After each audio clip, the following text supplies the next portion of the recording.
안녕하세요. 사연에 빠지다의 DJ 민영입니다. 오늘 사연자님은 세상이 이렇게 좁구나 라는 걸 새삼 다시 깨닫게 된 사건이 있었다는데요.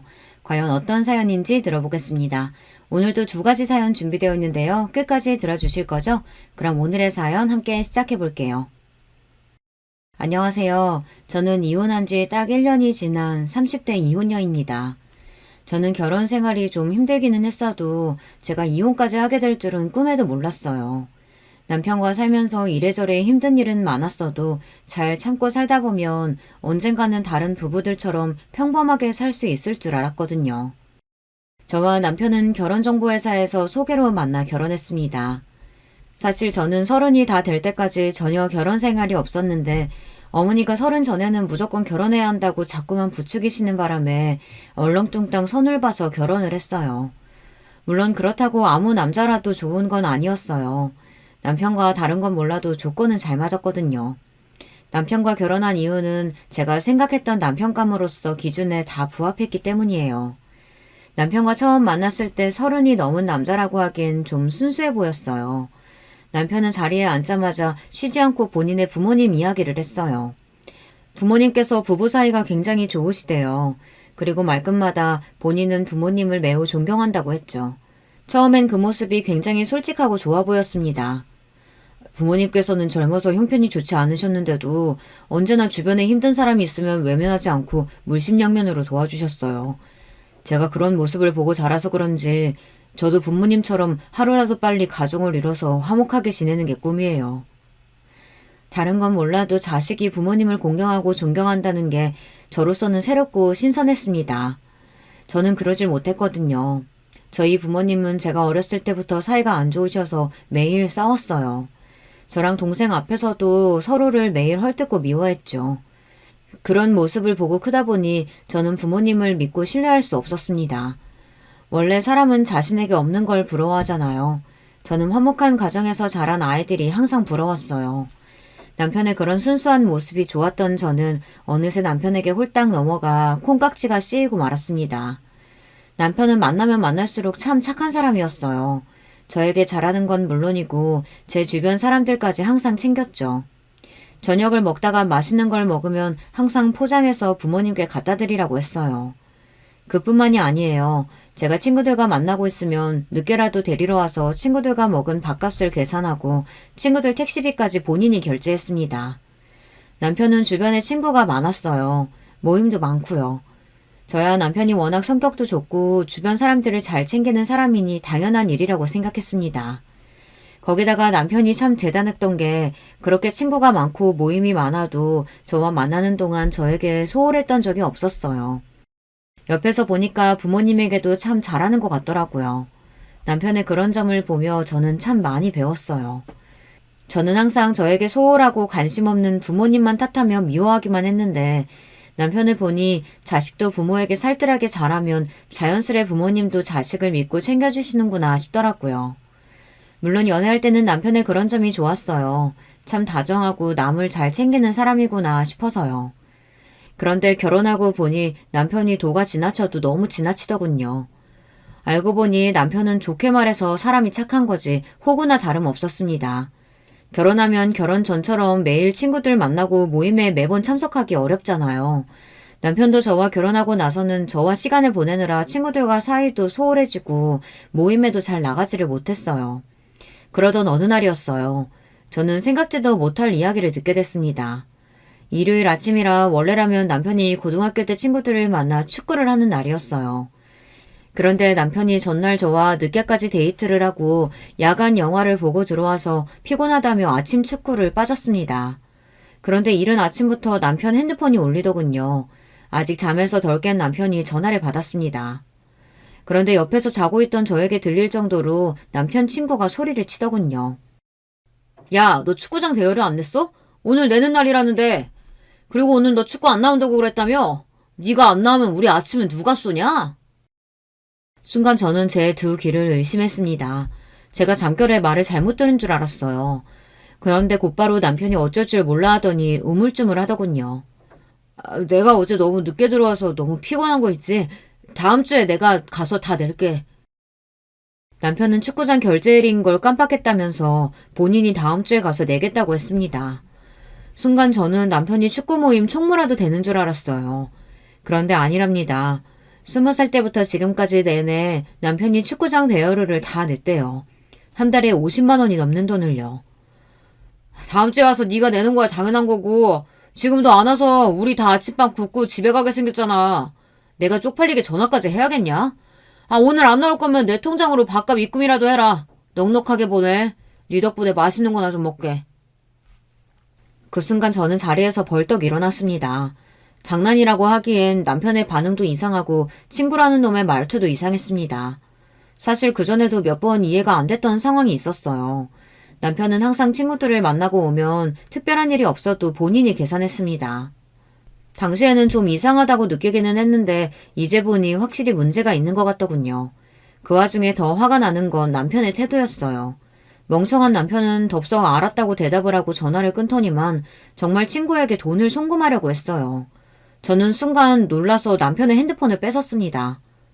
방금 전화한 사람 누구야? 축구 빠지면 벌금이 있는 것도 아닌데 왜 당신한테 돈들 입금해라 말아하는 건데? 설마 지금까지 매번 자기가 연습장 빌리는 비용이랑 밥값 그거 다 낸 거야?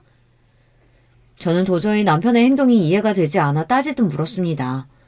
다 동창인데 누가 내든 어때? 그리고 그중에 내가 제일 잘 벌고 우리 집이 제일 잘 살아. 그러면 당연히 내가 내는 게 맞지. 남편은 말도 안 되는 소리를 했습니다. 지금까지 몇 년 동안 축구장 대여 비용은 물론이고 아침 비용을 남편이 계속 냈답니다. 함께 축구를 하는 동창 중 남편이 가장 돈을 잘 번다는 게 이유였죠. 저는 기가 막혀서 말이 나오질 않았어요. 남편이 함께 축구를 하는 친구들이 어떻게 사는지야 저는 모르지만 그렇다고 남편이 월등하게 재벌은 아니에요. 물론 남편이 대기업에 다니기는 하지만 어딜 가나 남편이 다 쏘고 내줄 정도로 경제적으로 여유 있지는 않다는 겁니다.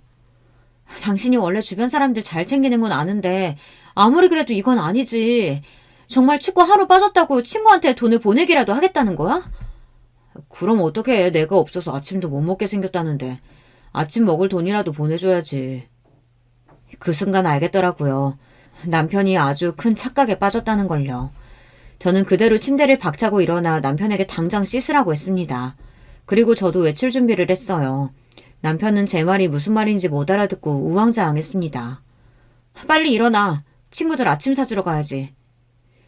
저는 절대 누구에게도 당하고만 사는 성격이 아니에요. 저는 원래 어려서부터 부모님께서 말씀하시길 바늘로 찔러도 피 한 방울 안 나게 생긴 독한 년이라는 말을 많이 듣고 자랐습니다. 그 정도로 부모님께도 지지 않고 고집을 부렸어요. 워낙 욕심이 많고 하고 싶은 게 많은 성격이라 갖고 싶은 게 있으면 어떻게든 갖고 동생에게도 절대 양보하지 않고 컸거든요. 그런 제가 남편 같은 사람과 결혼한 건 저와 다른 남편을 보고 많이 배우고 느꼈기 때문이에요. 그런데 이미 남편과 제가 한 배를 탄 이상 남편이 바보처럼 당하게만 보고 둘 수는 없었습니다. 저는 그날 남편과 함께 남편의 친구들을 만나러 갔습니다. 경기장에 제가 남편과 함께 나타나자 남편 친구들은 적잖이 놀란 것 같았어요. 겉으로는 재수씨가 웬일이냐며 반기는 척 했지만 그 표정 뒤로 불편해하는 게 분명하게 느껴졌죠. 거기다가 더 화가 나는 건 남편 말이 틀렸다는 겁니다. 친구들이 사정이 힘들어서 축구장 대여료도 남편이 내고 밥도 사는 거라고 했는데 전혀 그래 보이지 않았어요. 다들 한눈에 봐도 비싼 명품 시계를 차고 외제차를 타더군요. 그 모습을 보는데 순간 열불이 터져서 저도 모르게 얼굴이 빨개지더군요. 저는 일부러 더 밝은 척 웃으며 결혼하고 제대로 인사도 못했으니 오늘은 제가 맛있는 걸 사드리겠다고 하고 근처 식당으로 갔습니다. 남편은 정말 제가 본인 친구들에게 인사를 하려고 간 건 줄 알고 좋아했지만 저는 아니었어요. 조금이라도 제 심기를 건드리면 그 자리에서 다 깽판을 쳐버릴 생각이었죠. 그런데 역시나 제 생각이 맞았습니다. 남편과 함께 몇 년 동안 축구를 해왔다는 그 친구놈들은 진짜 친구가 아니었어요. 남편을 호구로 생각하고 있었습니다. 준석이 이 새끼는 진짜 복을 타고났다니까. 초등학교 때까지는 우리 집 지하에 살면서 여름에 물 차면 물퍼 나르고 겨울에는 매일 보일러 동파돼서 찜질방 가서 살더니만 고등학교 가자마자 이 새끼 아버지가 졸부되고 인생 피더니 장가도 돈 많은 처가 얻어서 갔잖아. 아, 너무 부럽다. 아침부터 남편에게 전화해대던 바로 그 친구놈이더군요. 알고 보니 남편이 어릴 때 그놈 집에서 새를 살았었는데 매일 본인이 무시하던 남편이 지금은 본인보다 훨씬 잘 됐으니 자격지심이 어마어마했어요. 거기다가 그 친구뿐 아니라 다른 친구들도 비슷했습니다. 재수씨 그거 알아요? 준석이 이 새끼 중학교 때 급식비 없어서 우리 집에서 자전거 타면서 신문 돌리고 그런 거. 그때 매일 다리에 힘 풀려서 슬쩍 건들기만 해도 넘어지고 진짜 찌질했었는데 지금은 남자 구실이나 하나 몰라. 도대체 뭐가 재미있는 건지 모르겠는데 남편 친구들은 신이 나서 낄낄거렸습니다. 더군다나 남편은 자기를 놀리는 말인 줄도 모르고 같이 따라서 웃었어요. 저는 남편의 옆구리를 쿡 찔렀습니다. 그런데도 눈치 없는 남편은 전혀 못 알아듣고 연신 호구짓을 하더군요. 너희 먹고 싶은 거 있으면 더 시켜. 오늘은 우리 와이프가 다 쏘는 거니까. 이래서 졸부는 상종 못한다니까. 이 새끼 아버지가 돈 좀 벌었다고 지금 좀 살만하다고 옛날 생각 못하고 나대는 것 좀 봐. 그래봤자 너희 아버지가 옛날에 남의 집 화장실 변기 고치고 하수구 뚫고 다니는 게 어디 가냐? 맞다. 너희 엄마는 우리 아버지 회사까지 찾아와서 보험 들라고 구걸하고 다니셨지? 순간 저는 너무 화가 나서 표정 관리가 되지 않았어요. 야야, 재수씨도 있는데 그런 소리 하면 어떡하냐? 재수씨 너무 기분 상하지 마세요. 우리가 준석이랑 어려서부터 너무 친해서 그런 거니까. 오늘은 재수씨가 쏘는 거니까 우리 그럼 메뉴 하나씩 다들 포장해서 가도 되죠? 그럼 우리 와이프 그런 거로 기분 안 상해. 다들 메뉴 하나씩들 포장해가. 그 순간 저는 그대로 자리를 박차고 일어났습니다. 도저히 그 자리에 그냥 있을 수가 없더라고요. 집안 사정이 힘들어서 그 어린 나이에 새벽부터 일어나서 신문 돌렸으면 대단한 일이지. 다들 친구라면서 그게 뭐가 웃기다고 낄낄거려요? 그런 친구한테 밥이나 얻어먹고 다니면서 도대체 누가 누구더러 찌질하다고 하는지 모르겠네. 재수씨, 무슨 말을 그렇게 해요? 우린 그냥 웃자고 하는 소린데. 안 그래, 준서가? 그래, 여보. 친구들은 그냥 웃자고 하는 소린데 왜 그래? 저는 남편 입에서 친구라는 소리가 나오자마자 너무 화가 나서 참지 못하고 그대로 식당을 나와버렸어요. 그러자 놀란 남편이 따라왔습니다. 따라 나온 남편이 저에게 왜 그러냐고 오히려 되묻는데 기가 막히더군요. 제가 바보가 아닙니다. 친구들끼리 서로 농담하고 장난하는 거랑 사람을 무시하고 깔아뭉개는 거랑 구분을 못하는 사람이 아니에요. 이 친구들은 지금까지 내내 남편을 호구로 알고 가지고 놀았던 겁니다. 문제는 남편도 마찬가지라는 겁니다. 남편은 친구들이 본인을 무시하고 가지고 노는 것도 모르고 바보 취급을 당하고 있는 건지 아니면 알면서도 친구들과 잘 지내기 위해 그냥 대충 참고 넘어가는 건지 알 수 없었지만 저는 참을 수가 없었습니다. 차에 올라탄 저를 따라온 남편은 바보 같은 얼굴로 저에게 왜 그러냐고 물었습니다. 저는 너무 답답해서 속이 터질 것만 같았어요. 웃기긴 도대체 뭐가 웃기다는 거야? 내 눈엔 당신이 호구짓 하는 거 다 보이는데 당신 앞으로도 계속 축구장 대여비 내고 밥값 내면서 저 인간들이랑 친구로 지내면 나 진짜 가만히 안 있을 거야. 그러니까 당장 축구부터 그만둬.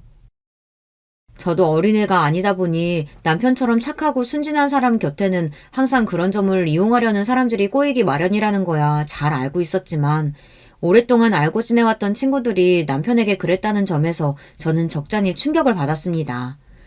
특히나 그 이후 남편의 반응이 더 기가 막혔어요.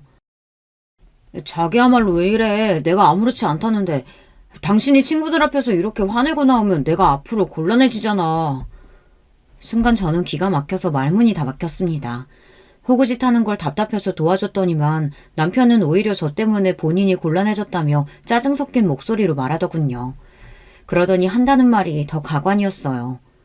당신은 모르겠지만 저기 아내 친구들 어릴 때부터 서로 부모님까지 다 알고 지내는 친구들이야. 당신이 그렇게 화를 내고 나왔으니 내 친구들이 뭐라고 하겠어. 당장 들어가서 내 친구들한테 사과하고 밥값 개선하고 나와. 당신이 밥 산다고 데려와서 이러면 어떡해. 애들이 밥 사기 싫어서 일부러 그러는 줄 알 거 아니야. 남편은 제가 생각한 것보다 훨씬 더 호구였습니다. 지금까지 저렇게 바보처럼 살았으니 저런 거지 같은 애들한테 개무시나 당하며 살았던 거죠. 더군다나 더 실망스러웠던 건 저를 대하는 태도였습니다. 친구들 앞에서는 찍소리도 못하고 있더니만 오히려 저한테 화를 내더군요. 그 이후로 한동안 남편과 사이가 좋지 않았어요. 그전까지는 남편이 착하고 좋은 사람이라고 생각해서 남편의 생각을 존중해 준 거였는데 남편의 실상을 알고 보니 저도 남편에게 실망스럽더라고요. 그런데 얼마 뒤 남편이 왜 그 모양 그 꼴인지 알게 된 사건이 있었습니다. 남편이 바보짓을 하고 다니는 게 다 시부모님 때문이더라고요. 어느 날이었어요. 저는 출근해서 일하고 있었는데 남편에게 전화가 왔더라고요. 그때도 저랑 남편 사이가 풀리지 않았을 때라 저는 시큰둥하게 전화를 받았습니다. 그런데 남편 말이 시부모님께서 갑자기 시댁에 좀 오라고 하신다고 퇴근하고 시댁에 가자고 하더군요. 저는 너무 피곤해서 썩 내키지는 않았지만 시부모님이 직접 연락까지 하셨다고 하니 남편에게 그러자고 했습니다. 저와 남편은 퇴근하고 시댁으로 바로 갔어요. 그런데 집안 분위기가 심상치 않더군요. 시어머니는 뭔가 심기가 좋지 않으신지 주방에서 나오지도 않으셨고 시아버지만 저희를 반겨주셨어요. 저는 무슨 일인가 싶어 시아버지께 가볍게 인사하고 주방으로 들어갔습니다. 그런데 시어머니께서 표정이 영 좋지 않으시더라고요.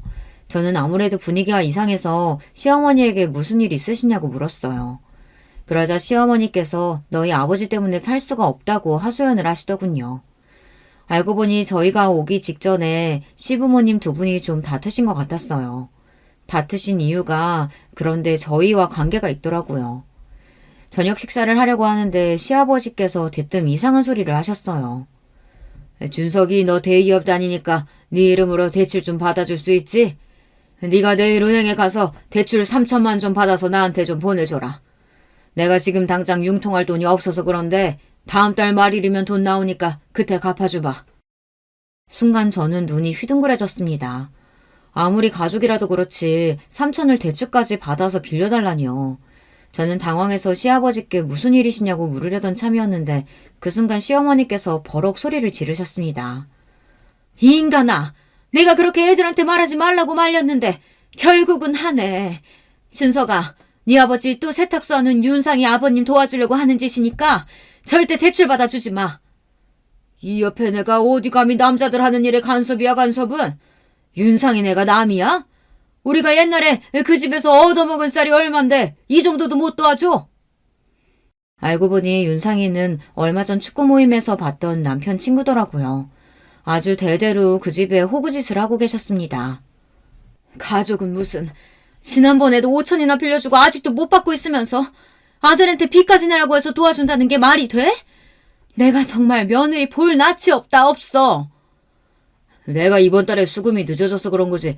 다음 달이면 그깟 3천만 드는 거 일도 아니야. 그때까지만 자식들한테 빌릴 수도 있지. 낯이 없긴 뭐가 없어. 윤상의 아버지면 당연히 도와드려야죠. 저 예금 들어가 있는 거 있으니까 그거 내일 찾아다가 드릴게요. 대출받을 필요 없으니까 걱정하지 마세요. 역시 우리 아들 나를 닮아서 속이 넓다니까. 사실 윤상이 내면 우리가 돈 3천이야 그냥 줄 수도 있는 돈이지 뭐. 저는 순간 말문이 막혀서 말이 나오질 않았습니다. 남편이 말한 은행에 예금해둔 돈은 나중에 더 큰 집으로 이사하려고 저와 함께 모으는 돈이었어요. 엄연히 함께 모은 돈인데 그 돈을 저와 상의 한마디 없이 본인 마음대로 쓴다고 하니 저로서는 어이가 없더군요. 저는 그제야 알았습니다. 남편이 시아버지를 그대로 빼다 박았다는 걸요.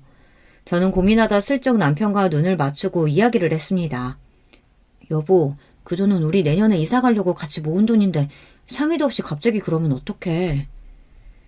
사실 제가 근무하던 직장이 2, 3년에 한 번씩 근무지를 이동해야 하는 일이라 결혼할 때 집을 전세로 구했어요. 거기다가 현재 사는 전셋집 주인이 내년에 직접 들어와서 살 예정이라 저희는 내년에 무조건 이사를 해야 해요.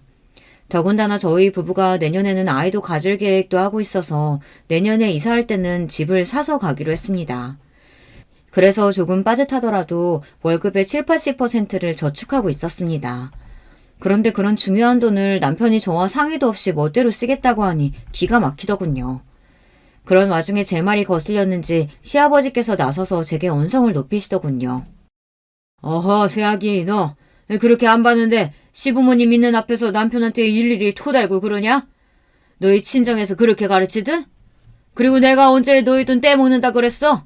다음 달이면 내가 준다고 했잖아. 결혼 전 남편은 분명 저에게 시부모님 두 분 사이가 워낙 좋다고 했어요. 남편의 할머니, 할아버지께서 돌아가시기 전까지 시어머니께서 모시고 살았는데 그때 시어머니께서 고생하신 게 고마워서 시아버지께서 시어머니에게 굉장히 잘하신다고 들었거든요.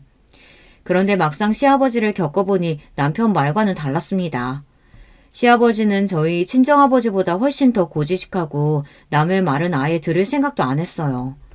저는 걱정돼서 이야기를 한 것뿐인데 시아버지께서는 얼굴까지 빨개져서 목소리를 높이시니 저는 순간 너무 당황했어요. 이 인간아, 이제 하다 며느리한테 소리까지 질러? 세아가 미안하다. 이 사람이 원래 친구들 일이라면 이렇게 난리를 친다. 준석이 너도 절대 네 아버지한테 돈 줄 생각하지 마. 이 옆에 내가 어디 며느리 앞에서 자꾸 소리를 질러? 당신이 이러니까 새아기 이제도 감히 시아버지 앞에서 자기가 잘났다고 떠드는 거 아니야. 새아기, 너 내 말 잘 들어라. 네가 아무리 잘났어도 우리 집 며느리로 들어온 이상 나는 여자가 집에서 큰 소리 내는 꼴은 절대 못 본다. 저는 순간 고리적 드라마를 보는 줄 알았어요. 시아버지께서 여자가 집에서 큰 소리를 내는 꼴이라고 하시는데 저도 모르게 코웃음이 절로 나오더군요. 반면 시어머니는 제게 다가와 미안하다고 연신 사과를 하셨어요. 그리고는 속이 타시는지 연거푸 찬물을 꿀꺽꿀꺽 삼키셨습니다. 저도 얼굴이 뜨겁기는 마찬가지였죠. 아무리 가족이라고 해도 시댁인데 서로 얼굴을 붉히며 돈 이야기를 주고받는 게 보통 일이 아니더라고요. 시어머니는 제가 돌아갈 때까지 연신 제 손을 붙잡으면서 부탁 아닌 부탁을 하셨어요. 새아가, 너라도 바짝 정신 차려야 한다. 준석이 제가 다른 건 나무랄 데가 하나도 없는데 자기 아비를 닮아서 저렇게 오지랖만 넓어. 아차 하면 있는 거 없는 거 다 남한테 퍼준다니까. 저는 애써 시어머니 앞에서는 알겠다고 하고 돌아왔지만 마치 목구멍에 음식이 걸리기라도 한 것처럼 답답했습니다. 시어머니 말씀이 남편이 어릴 때부터 그랬대요. 어릴 때는 집도 못 살았었는데 시어머니께서 어렵게 좋은 잠바나 운동화를 사서 입혀 학교에 보내면 그날로 학교 애들한테 뺏기고 왔답니다. 시어머니가 답답해서 그 친구네 집에 쫓아가 잠바랑 운동화를 내놓으라고 하면 준석이가 먼저 가지라고 줬는데 왜 도로 뺏어가느냐고 했대요. 기가 찬 시어머니가 잠바며 운동화를 다시 찾아서 집에 오면 남편은 오히려 쪽팔리게 왜 그랬냐고 시어머니에게 따지며 울먹였답니다. 자기가 친하게 지내고 싶어서 맞춘 게 맞다고요. 저는 제 두 귀로 듣고도 남편을 이해할 수 없었어요. 얼마 전 보았던 남편 친구들이 했던 말이 맞았습니다. 남편은 찌질해도 너무 찌질했어요. 사실 시부모님은 남편이 고등학교에 가기 전까지도 굉장히 힘들게 사셨답니다. 시아버지는 손으로 할 수 있는 노동이라는 노동은 안 해본 게 없을 정도로 다 하셨고 시어머니도 남의 집에서 일도 하시고 보험이며 식당이며 안 해본 일이 없으시더라고요. 그러다가 시아버지께서 힘들게 모은 돈으로 사업을 시작하셨는데 그게 대박이 나서 몇 년 새 집도 사고 차도 사고 승승장구를 했답니다. 그런데 시어머니 말씀이 가족이며 친구들한테 돈만 안 뜯겼어도 지금보다는 훨씬 더 잘 살았을 거랍니다. 시아버지는 자기 핏줄만 챙기고 같이 사는 여자는 고생하든 말든 신경도 안 쓰는 전형적인 고지식한 할아버지였어요. 시아버지의 만행은 거기서 끝이 아니었어요. 시아버지는 정말로 남편에게 돈을 받아 윤상인지 뭔지 아는 남에게 줬습니다. 제가 남편과 싸우면서까지 말렸는데도 남편은 제 말을 들은 채도 안 했어요. 저는 순간 억울한 생각이 들었습니다. 남편에게 속았다는 느낌이 들었어요. 그로부터 얼마 뒤 제가 사람을 잘못 봐도 한참을 잘못 봤구나 싶었던 사건이 있었습니다. 알고 보니 결혼 전 제가 남편의 집안에 대해 알고 있던 조건이 달라도 너무 다르더라고요. 제가 남편을 만나기 전 결혼정보회사에서 전해 듣기로는 시아버지의 사업 규모가 직원 20명이 넘는 규모에 연 매출 100억 원 이상으로 알고 있었어요. 거기다가 15년 이상 운영해온 안정적인 회사라고 알고 있었죠. 그런데 실상을 알고 보니 시아버지가 운영하는 제조회사 앞으로 빚이 어마어마하더라고요. 시아버지가 돈 번을 거의 대출 이자로만 내고 있었어요. 제가 이런 사실을 알게 된 게 얼마 되지 않아요. 결혼하고 좀 이상했던 게 시아버지께서 사업을 하시는데도 시어머니께서 아직도 보험 판매 일을 하시더라고요. 제가 이상해서 남편에게 물었는데 남편 말로는 시어머니께서 워낙 젊을 때부터 쉬지 않고 일을 하신 분이라 집에 있으면 유독 답답해 하신답니다. 그래서 여전히 소일거리로 보험을 하는 거래요. 저는 남편 말을 철석같이 믿었습니다. 그런데 남편 말은 사실이 아니었어요. 제가 시댁에 잠깐 들릴 일이 있어 갔었는데 시어머니께서 시아버지와 싸우고 계시더라고요. 두 분 다 얼마나 흥분하셨는지 제가 비밀번호를 누르고 현관에 들어섰는데도 제가 온 줄을 모르시더라고요. 그 전에도 비슷한 상황을 종종 보기는 했는데 그날은 상황이 심각해 보였습니다. 말해봐야 당신이 내 말은 안 들으니까 나도 당신이 알아서 하겠거니 하고 지금까지 넘어갔는데 이제 더는 안 되겠어. 이러다가 우리 사는 집까지 다 경매로 넘어가게 생겼잖아. 어떡할 거야? 이 집까지 넘어가면 어떡할 거냐고! 이 옆에 내가 재수없는 소리라고 있어. 내 공장이 몇 평인데 그깟 몇 억을 못 갚을까봐 걱정을 해. 우선 시골에 땅 팔리는 대로 다 갚아줄 거니까 당신은 그 입 다물고 있어. 그 땅이 우리 땅이야? 고모들이 알면 가만히 안 있을 텐데 어쩌려고 그래? 어허, 내가 우리 집 장남인데 누가 뭐라 그래? 더군다나 내가 지금까지 누나들한테 해준 게 얼만데. 그 땅 좀 판다고 나한테 뭐라고 하면 내가 가만히 있을 줄 알아? 으이구, 평생 마누라한테는 생활비 10원 한 장 주지도 못하는 인간이 잘났다고 큰 소리는. 아휴, 내가 저 인간 때문에 제 명에 못 살지, 못 살아. 시부모님이 다투시는 소리를 듣다 저는 아무래도 들어가기 민망해서 그냥 그대로 시댁을 나와버렸습니다. 남편은 자기 부모님에 대해 제대로 모르는 게 확실했어요. 저런 모습을 보고도 본인 부모가 서로를 존중하고 위한다는 말이 나올지 모르겠습니다. 그날에서야 알았어요. 남편이 제게 한 말은 사실이 아니라는 걸요. 물론 결혼 전에는 시아버지 사업이 괜찮았을 수도 있어요. 하지만 지금은 아니었습니다. 더군다나 시어머니는 지금까지 살면서 시아버지에게 생활비 한 푼을 받아본 적이 없다고 하셨어요. 시어머니는 소일거리가 아니라 본인 생활비를 벌기 위해 보험 판매 일을 계속하고 계셨던 거죠.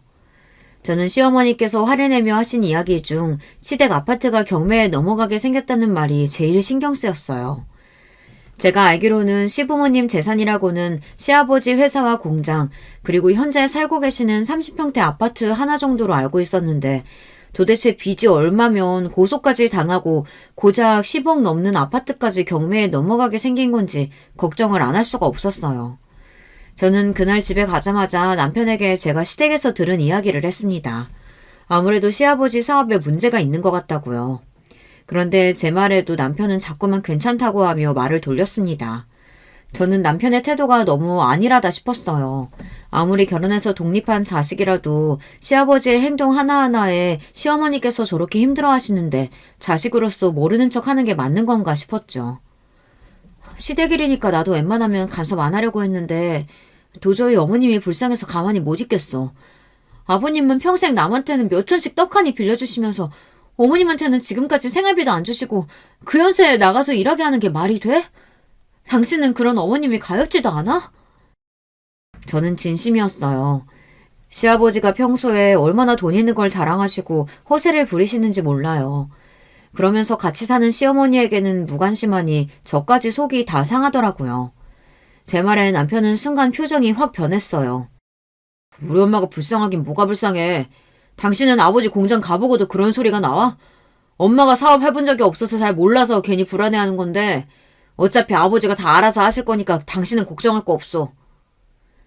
사람이 소리소리 지르고 욕하는 것만 싸우는 것이 아니라는 걸 저는 남편과 살면서 처음 알았습니다. 남편이 차라리 인상을 쓰고 저에게 소리라도 질렀으면 좋겠어요.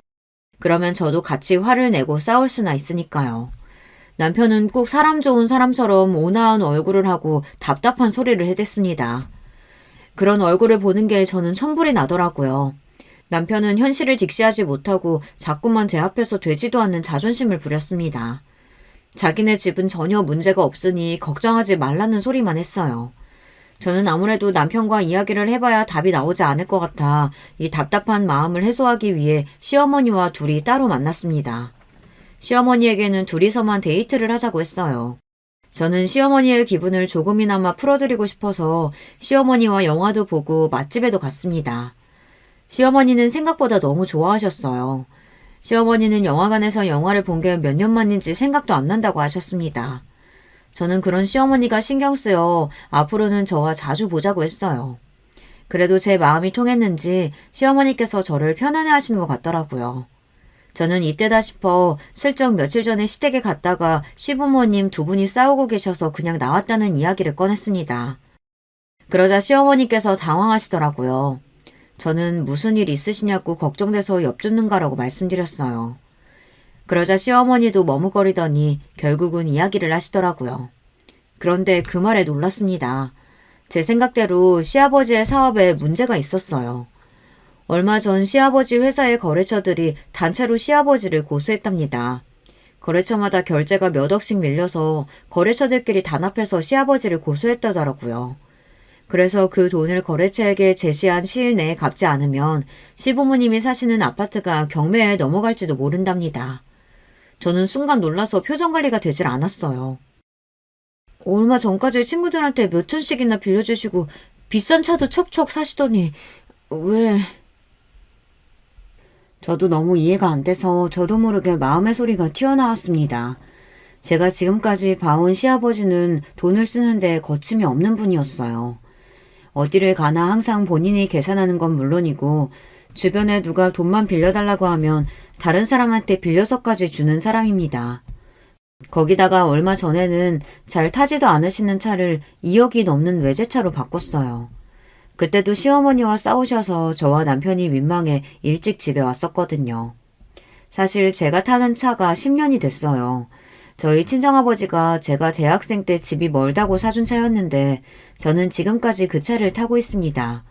차가 아직 멀쩡하기도 하고 정이 들어서 남편이 차를 사주겠다고 해도 저는 제 차가 좋았어요.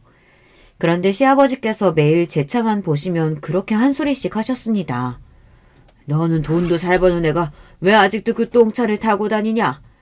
네가 그런 차 타고 다니면 사람들이 우리 준석이를 뭐라고 생각하겠어? 대기업 다니는 남편이 지만 외제차 타고 다니고 마누라는 똥차 타게 다니게 한다고 수군거릴 거 아니야. 남편도 몇 년 전에 차를 외제차로 바꿨어요. 그 전에 타던 차도 멀쩡했는데 자기 친구들이 다 외제차를 탄다면서 모아둔 돈도 없이 무작정 중고로 외제차를 샀습니다. 그때 저도 남편이 이해가 되질 않았지만 아직 애도 없고 젊으니 하고 싶은 대로 두자 싶어서 넘어갔죠. 제 차가 오래되긴 했어도 워낙 잘 만든 차라 멀쩡해요.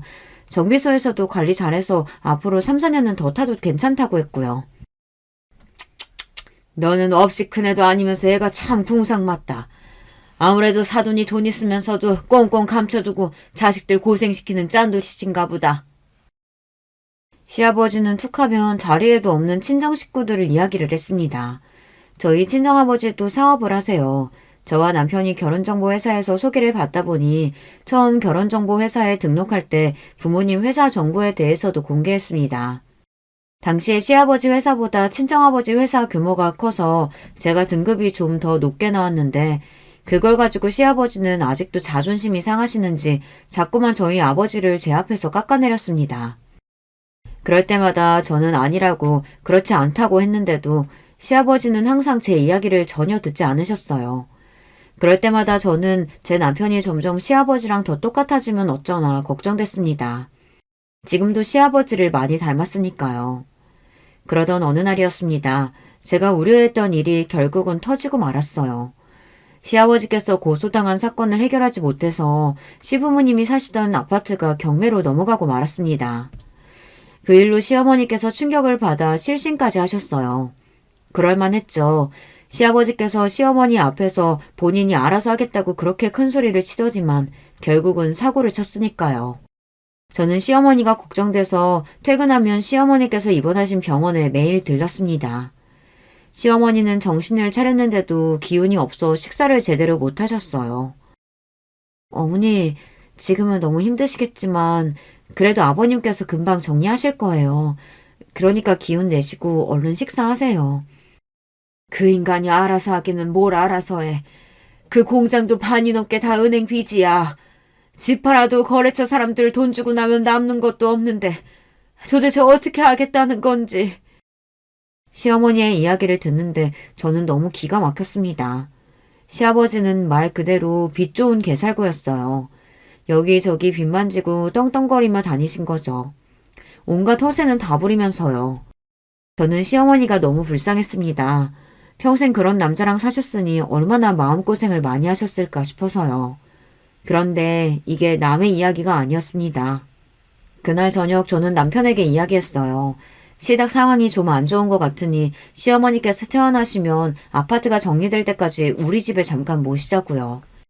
저로서는 남편을 많이 배려해서 한 이야기였습니다. 아무래도 남편이 먼저 이야기를 꺼내기엔 어려울 것 같아서요. 그런데 남편 반응이 의외였습니다.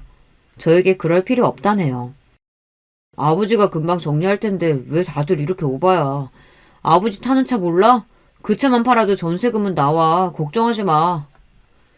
저는 절로 한숨이 나왔습니다. 어떻게 30이 훌쩍 넘은 남자가 저 정도로 생각이 짧을까요? 저는 더는 남편에게 할 말이 없어 입을 다물어 버렸습니다. 그런데 얼마 뒤 생각지도 못한 일이 벌어졌어요. 시어머니께서 퇴원하시는 날이라 병원에 갔는데 시아버지께서 와 계시더라고요. 저는 시아버지에게 집은 어떻게 되는 거냐고 다시 시댁으로 시어머니를 모시고 가시는 거냐고 여쭙습니다. 안 되면 저희 집으로 모시고 갈 생각이었으니까요.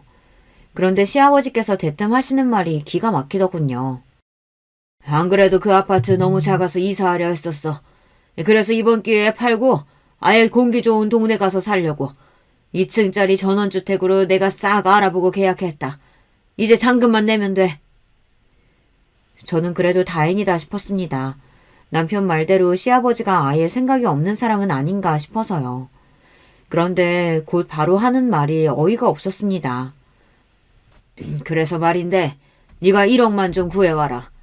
잔금 내는데 딱 1억이 모자라네. 시부모 이사 가는데 며느리가 그 정도는 할 수 있지? 저는 순간 제 두 귀를 의심했습니다. 정말 제가 들은 1억이 맞나 싶어서요. 아버님, 제가 지금 당장 1억이 어디 있어요. 그리고 돈이 없으시면 형편에 맞게 구하셔야지. 두 분이 사시는데 2층짜리 전원주택이 웬 말이에요. 저는 너무 황당하고 기가 막혀서 버럭 말을 내뱉었습니다. 그런데 그 순간 시아버지 얼굴이 차갑게 굳었어요. 뭐야? 형편? 너 지금 말 다 했냐? 내가 고소 좀 당하고 집 좀 넘어갔다고 감히 네가 나를 무시해?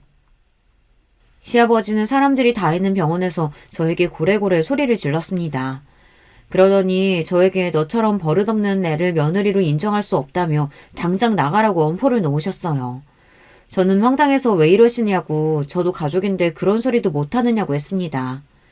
그런데도 시아버지는 저와 눈을 마주치지 않았어요. 저는 그대로 시어머니 얼굴도 못 보고 쫓겨나다시피 집에 왔습니다. 그런데 얼마 뒤 믿기지 않는 일이 벌어졌어요. 저는 남편과 이혼했습니다. 시아버지께서 다시는 저를 보고 싶어 하시지 않는다면서 남편에게 저와 계속 살면 부모와 자식 간 인연을 끊자고 했어요. 저는 세상에 무슨 이런 아버지가 있나 싶었는데 더 황당한 건 남편의 태도였어요. 남편은 저에게 당장 시아버지에게 가서 무릎 꿇고 사과를 하라고 했습니다. 그래도 용서해 주실지 모르겠지만 저에게 그렇게라도 하라네요. 안 그러면 정말 저와 이혼하겠대요. 그 순간 저도 지금까지 내내 붙잡고 있던 이상의 끈이 끊어지고 말았습니다. 제가 잘못한 것도 없는데 자꾸만 억울해지는 상황을 더는 참을 수 없었어요. 저는 그렇게 남편과 이혼했습니다. 처음엔 저도 그냥 시아버지에게 사과했어야 했나 하기도 했어요. 하지만 시간이 지날수록 차라리 잘 됐다 싶었습니다. 제가 주변에서 듣기로 시아버지의 사업이 결국은 부도가 났다고 하더라고요. 저는 그럴 줄 알았다 싶었습니다. 시아버지는 사업을 할 만한 사람이 아니었으니까요. 물론 시어머니가 걱정이 되기는 했지만 이제는 남남인데 더는 신경 쓰지 않고 살기로 했어요. 이혼녀로 살아간다는 것도 만만찮게 힘들었으니까요. 그러던 어느 날이었습니다. 제가 아버지를 만날 일이 있어서 강남의 호텔에 좀 들렸어요. 마침 주말이라 그런지 호텔에 결혼식이 많아 호텔 안에 사람이 많더라고요. 저는 영 정신이 없어 사람들이 많은 쪽을 피해 호텔 뒤쪽으로 가려던 참이었습니다. 그런데 그때 익숙한 차 한 대가 들어오다가 저를 발견하지 못하고 급하게 브레이크를 밟았어요. 끼익 소리와 함께 놀란 저는 얼음이 되어 제 앞에 멈춰선 차를 노려봤습니다. 그런데 마침 차가 익숙하다 했더니 제가 이혼 전에 탔던 바로 그 차였어요. 제가 운전석 쪽에 붙여두었던 스티커가 그대로 있더라고요. 이혼하기 직전에 제가 차를 바꿔서 주차장에 두고 왔던 차예요. 남편이 알아서 폐차한다고 해서 제가 서류까지 다 줬거든요. 그런데 그 차가 왜 여기 있나 의아했습니다. 저는 놀라서 차 번호판부터 확인했습니다. 그런데 역시나 제가 타던 그 차가 맞았어요. 그런데 그때였습니다. 마침 운전석에 있던 운전자가 내리더니 저에게 삿대질을 하며 소리를 지르려고 하더군요. 아유, 정말 젊은 여자가 눈이 있는 거야, 없는 거야? 네가 왜 여기 있냐?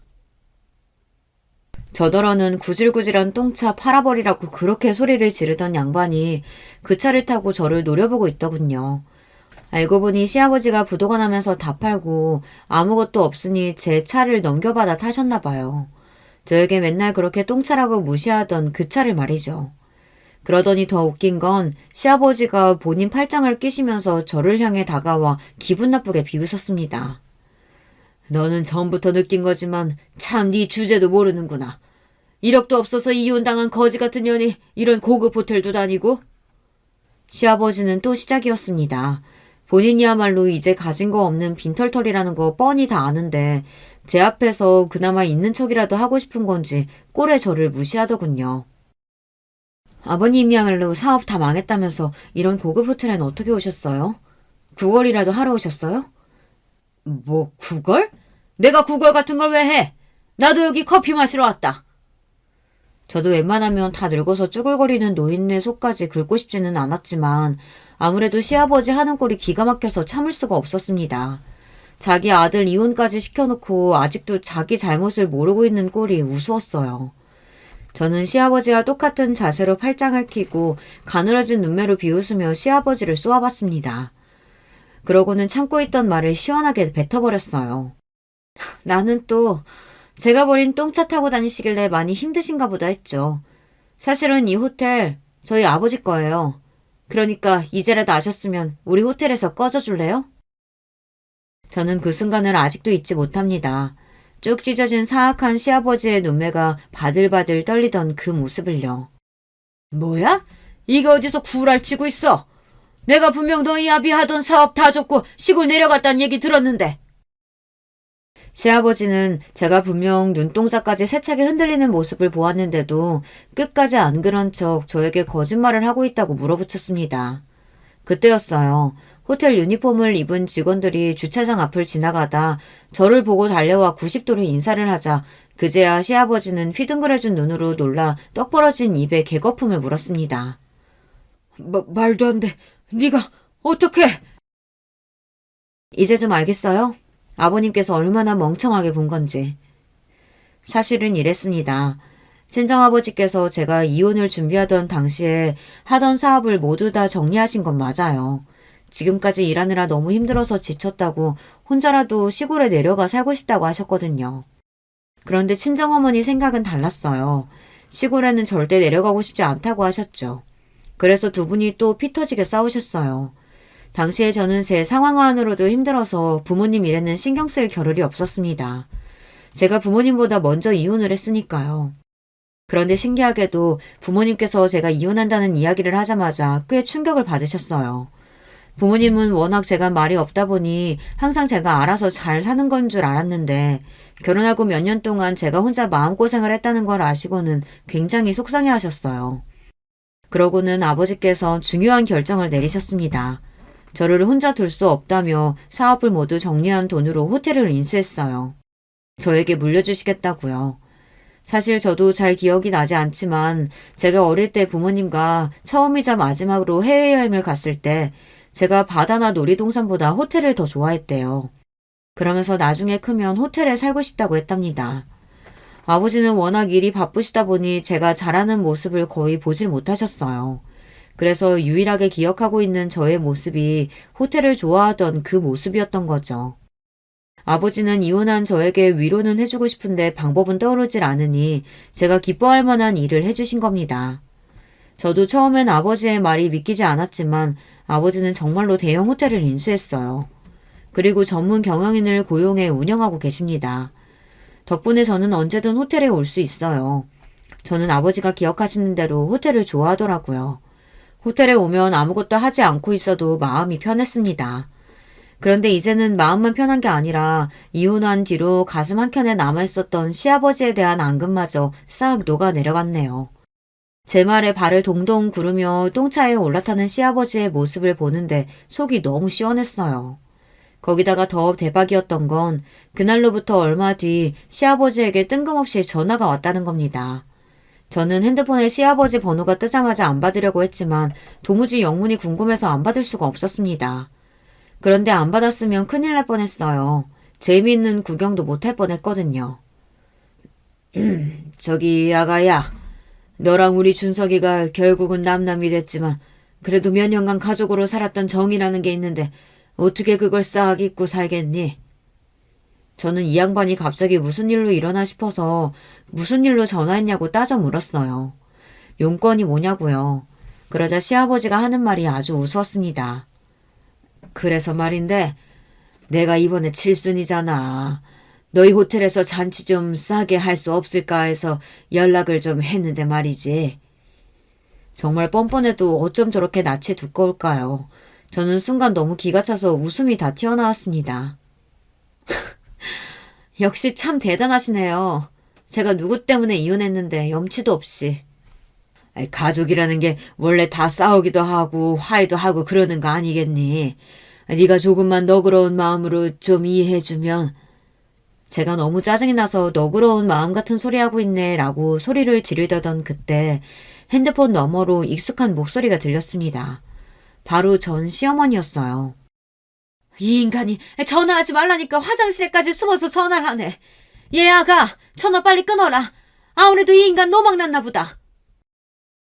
전 시어머니의 목소리가 들리더니 전화는 끊어졌습니다. 시어머니는 여전하셨어요. 못난 시아버지 때문에 여전히 고생이 많으셨죠. 남편과 안 좋게 이혼했어도 가끔은 시어머니가 떠오르곤 했어요. 남편이나 시아버지야 지긋지긋했지만 시어머니에게는 감사한 일도 많았으니까요. 오랜만에 시어머니의 목소리를 들어서 그런지 순간 저도 모르게 추억에 잠기고 말았습니다. 심지어 아무리 이혼은 했어도 전 시아버지 칠순이라는데 아버지 호텔에 이야기해서 할인이라도 좀 해줄까 하는 생각까지 들더라고요. 제가 생각해도 어이가 없었어요. 호구 사기꾼이랑 몇 년을 살더니만 저까지 호구가 됐나 싶었죠. 인생이라는 게 참 이렇습니다. 이혼만 하면 남편이고 시댁이고 다 잊고 속 시원하게 살아야지 싶었는데 이혼한 지가 언젠데 아직도 시아버지니 남편이니 신경이 쓰이더라고요. 저도 이 정도면 병이에요, 병. 여러분께서 저에게 정신 똑바로 차리라고 단호하게 한 소리 좀 해주세요.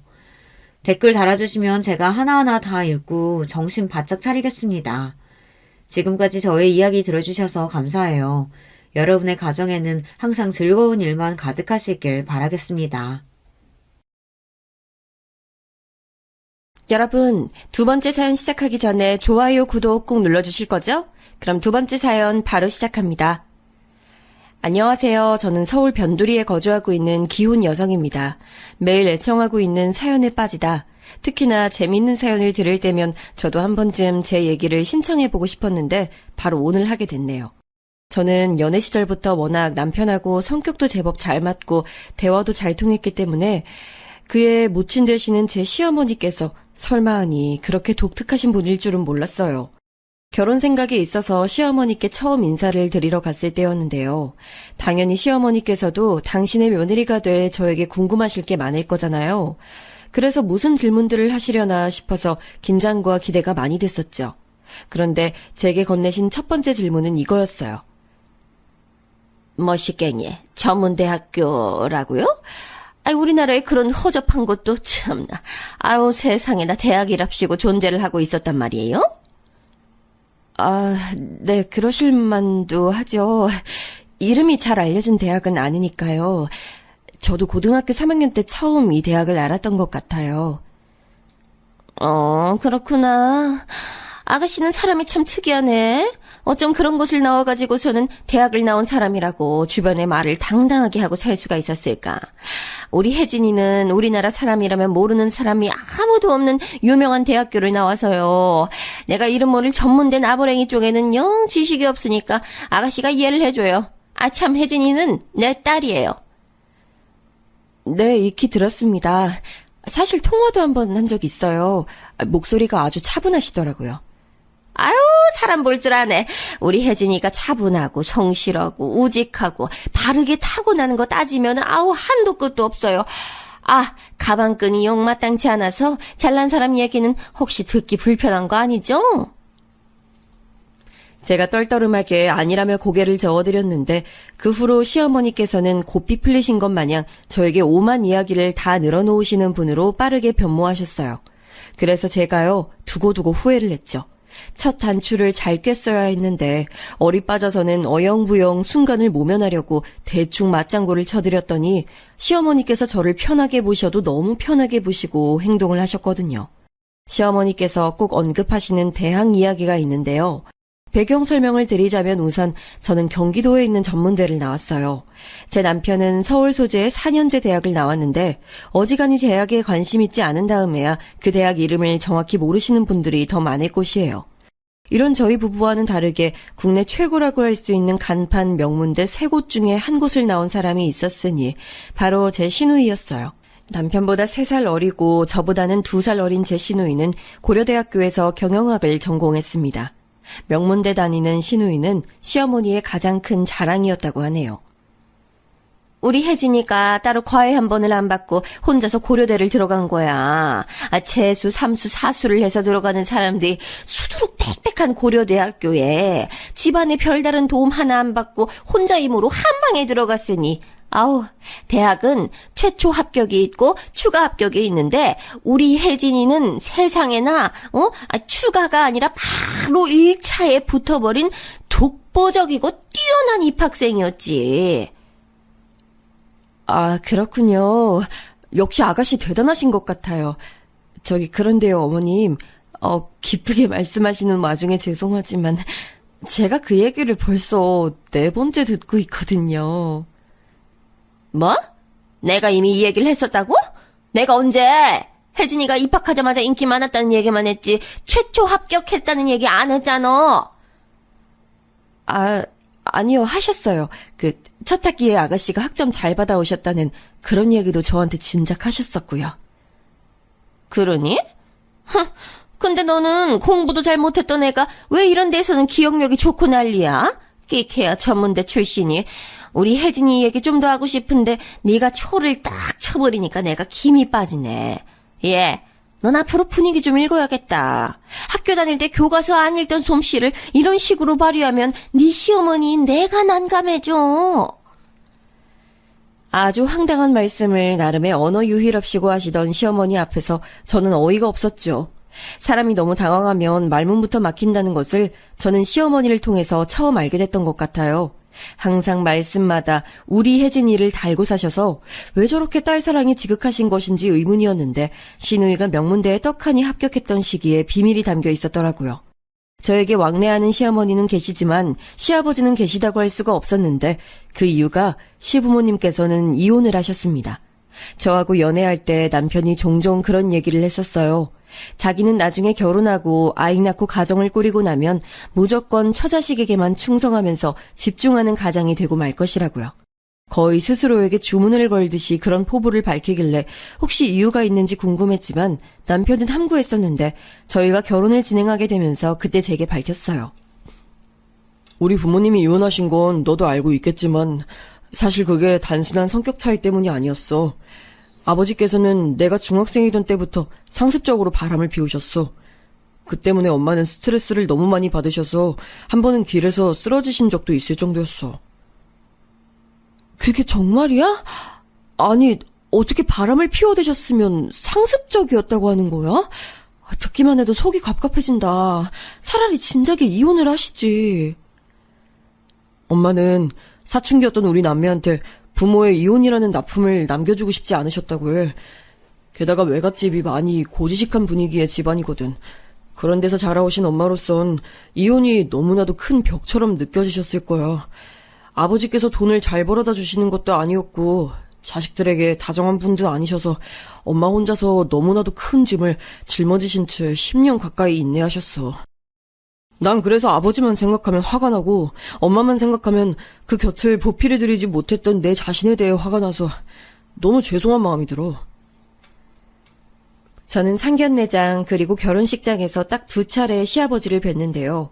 외모만 보면 너무 멀쩡하고 풍채가 좋으셔서 상습적으로 질 나쁜 바람을 피우신 분 같아 보이지 않았기에 속으로 살짝 소름이 돋았어요. 역시 사람은 겉만 봐선 모르는 법이더라고요. 시아버지께서는 생산직에 몸을 담고 계셨으나 바람을 피웠던 상대들은 거의 학습지 교사, 간호사, 대학 교수 등이었다고 합니다. 시아버지께는 타고난 공부머리 같은 게 있었는데 옛날에 집안 형편상 대학 진학을 하실 수 없었다고 해요. 그래서 당신이 채우지 못한 학업적인 열망을 바람 피우는 상대를 통해 혹시 채우고 계셨던 걸까 하는 묘한 짐작이 섰습니다. 아무튼 거의 성불하실 기세로 해탈하며 살고 계셨던 시어머니께서는 이제 좀 바람이 잦아들었나 싶으셔서 내심 시아버지의 개과천선을 기대하셨던 때가 있었던 모양이에요. 그러나 기대를 가지고 계셨던 시어머니께 돌아온 건 시아버지의 더 처절한 배신이었죠. 다시는 한눈을 안 팔 것처럼 다 해놓으시고는 시어머니의 생신 직전에 다른 여자와 바닷가에 놀러 가셨고 그게 딱 들통이 났다고 합니다. 저는 결혼 후에 어쩌다가 시어머니를 통해 그 당시의 소감을 들을 수 있었어요. 텔레비전에서 바닷가 여행이 나오고 있었는데 그걸 보신 시어머니께서 갑자기 이를 갈면서 그때 얘기를 줄줄 늘어놓으셨거든요. 내가 그 망할 연구원인지 나발인지 아는 여자하고 바닷가 나들이 갔다는 걸 안 순간 머리 뚜껑이 확 열려버렸지. 지난 세월 참던 목까지 얹어져서 뚜껑이 열리다 못해 아주 박살이 나버렸어. 당장에 귀싸대기 후려치고 이혼서류 내밀었는데 그 나쁜 인간이 아무렇지도 않게 이혼서류에 대고 자기 지장을 찍더라. 어머니께 미안하다는 사과 한마디도 없이요? 아, 세상에 얼마나 참담하셨을지 저로서는 감히 짐작도 안 가요.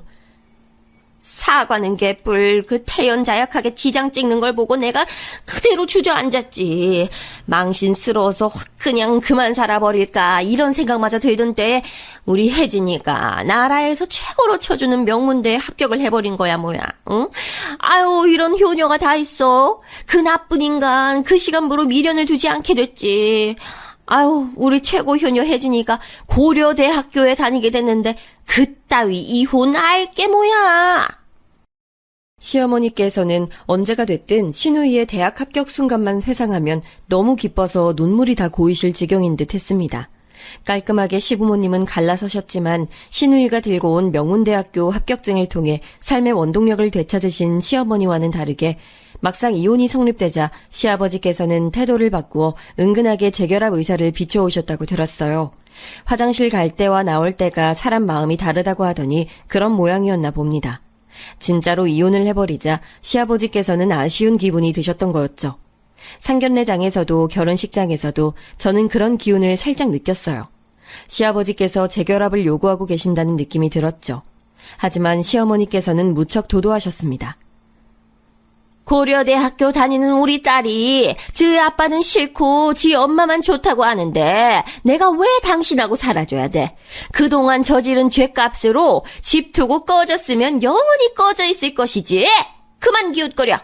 우리 혜진이 곧 졸업하고 취업하면 나 호강시켜준다고 했으니까 여기에 꼽사리 낄 생각 추호도 말고. 도도하게 구실 수 있었던 이유, 방패 역시도 시누이였죠. 그러니까 시어머니께는 부모의 불화를 학창시절에 겪으면서도 혼자 기특하게 공부를 잘해서 명문대학교에 입학하고 당신의 길을 탄탄하게 살려준 시누이라는 존재가 세상에서 유일무이한 구원투수였던 셈이에요. 그리고 시아버지께서는 고등학교까지 나오셨지만 시어머니께서는 중학교 졸업이 최종 학력이셨답니다. 중학교 다니실 때 하필 집안에 어려운 일이 줄줄이 터져서 형제들 중에서 딱 시어머니 혼자만 고등학교 진학을 못한 경우가 됐다고 해요. 사회생활부터 일찍 하시면서 살다 보니 학력을 뒤늦게 따낼 필요성을 못 느끼셔서 세월이 흘러버렸고 나이가 들고 나자 다시 공부를 해서 검정고시를 보신다는 게 점점 엄두가 안 나게 되셨지요. 그런 시어머니의 내면에는 학벌 콤플렉스, 집안에서 당신 혼자 중졸이라는 것에 대한 억울함 등이 오랜 세월 뒤섞여 있었고요. 시아버지의 외도로 심신이 오래 지쳐 계셨던 시어머니는 시누이의 명문대 합격 하나로 그 모든 것에 대한 해결을 해내신 게 틀림없었습니다. 그러거나 말거나 단면만 보자면 제가 영향을 받을 건덕지는 없어 보였어요. 결혼하기 전까지는 그랬죠. 그런데 결혼하고 나니까 시어머니께서 저를 틈만 나면 앉혀놓으시고 우리 혜진이 타령을 해대시니 저도 슬슬 사람인지라 귀에 진물이 나는 것 같아졌습니다. 시어머니께서는 가까운 지인이 몇 없으셨어요. 어디 가서 딸 자랑을 늘어놓으실 때가 마땅치 않으니까 저에게 자꾸만 말씀을 하셨던 거예요. 하셨던 말씀을 또 하고 결혼한 후에 2세 계획도 바로 있었고 해서 회사로 출퇴근 안 하고 간단하게 재택근무로 일을 하고 있었는데 저를 찾아오시거나 부르시거나 무조건 둘 중 하나를 해내시는 시어머니 때문에 너무 스트레스를 받았어요. 제 본심에 맞춰서 행동하기엔 저의 소심한 성정이 제 발목을 잡았어요. 게다가 남에게 싫은 소리, 나쁜 소리 하면서 기분 좋아지는 사람은 없잖아요. 저도 그랬죠. 이왕이면 나쁘게 말씀드리고 싶지 않으니까 빙빙 애둘러서 말씀드리게 됐고 그게 시어머니께는 전혀 안 통해서 저를 계속 붙잡고 이러쿵저러쿵 떠드시는 게 계속됐죠. 제가 인내심을 꾹 붙잡고 버티던 어느 날이었어요. 참외 3개를 가지고 시어머니께서 또 예고 없이 불쑥 저희 신혼집을 방문하셨습니다. 예, 넌 집에 있었으면 불이나 캐 나와봐야지. 네 시애미가 왔는데도 어쩜 그렇게 건석으로 맞이하냐? 어머님, 어제도 뵙고 엊그제도 뵙기 때문에 제가 어떻게 많이 반가워해드려야 할지 모르겠어요. 오늘은 무슨 일 때문에 오셨어요? 무슨 일이 특별히 있어야지만 내가 여기 올 수 있는 거니? 너도 참 말도 싸가지 떨어지게 내뱉네. 가방끈이 짧더라도 예의마저 잘라먹고 살면 안 되는 거야. 알아들었어? 넌 한 번 말해선 빨리 못 배우니까 내가 내일 또 알려주마. 아니에요, 어머님. 저 배웠어요. 예의 잘라먹고 살면 안 된다고. 그거 가르쳐 주신 거죠? 네, 숙지했습니다. 저 그런데요, 어머님. 제가 지금 작업할 게 있어서 컴퓨터 앞에 앉아 있어야 하거든요. 바빠서 그러는데 오늘은 왜 오셨는지 말씀 먼저 해주시면 안 될까요? 너는 내 손에 들린 걸 보고도 이유를 모르겠단 거야? 참외 먹자고. 이거 볼 일이 있어서 왔다는 걸 넌 아직도 눈치를 못 채? 역시 배움의 정도가 낮아서 그런지 관찰력도 쥐꼬리만 하네. 우리 혜진이 같았으면 이미 진작에 참외 다 깎아서 내왔어 이거 사. 그때 정말 제 인내심이 흔들리더라고요. 남편이 하도 제게 세상에서 가장 불쌍한 우리 엄마라는 식으로 말을 많이 해놨던지라 저도 웬만하면 갸륵한 마음으로 시어머니를 대해드리려고 노력 많이 했거든요. 시아버 때문에 가슴앓이를 하고 사셨다는 것이 같은 여자로서도 너무 측은하고 가슴 아프기도 했고요. 그런데 이런 저를 시어머니께서는 자꾸만 손수 흔들어대시며 제 인내심을 갉아드셨어요. 제가 입 꽉 깨물고 화를 죽이고서는 일단 참외부터 깎았습니다. 얼른 깎아드리고 저는 컴퓨터 앞으로 갈 생각이었어요. 속으로는 다 드시면 가겠지 싶었네요. 그런데 제가 깎은 참외를 보시더니 시어머니께서 갑자기 제 이마에 꿀밤을 꽝 하고 먹이시는 게 아니겠어요? 저는 참외 껍질 정리하다 말고 갑자기 눈앞에 별이 보여서 혼비백산했습니다. 지금 저 주먹으로 때리신 거예요, 어머님? 갑자기 사람 머리는 대체 왜 때리셨어요? 때리다니 머리통 안에 뇌가 들었나 안 들었나 그거 확인하려고 톡톡 두드려 본 거야. 수박이 잘 익었나 안 익었나 보려면 겉을 두드려 봐야 하잖니. 그런 맥락이야.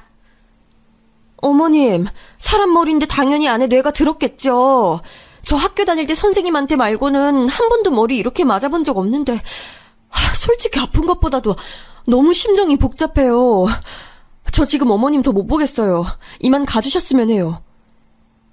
아이 참외를 개발세발로 깎아놓은 꼬라지 보니까 뇌가 들었는지 의심이 되는 것을 그럼 나보고 어떡하란 소리야? 너 어디 애호박 써니? 세상 천지에 누가 참외를 통통통거리며 잘라? 세로로 반듯하게 잘라야지. 아이, 우리 혜진이 같았으면 참외 하나도 센스 있게 잘랐을 텐데. 아우 하여간에 하나부터 10까지 너무 비교되는 게 많아서 감당이 안 돼. 그쯤 되니까 참는 쪽이 호구며 등신이 되는 것 같아졌어요.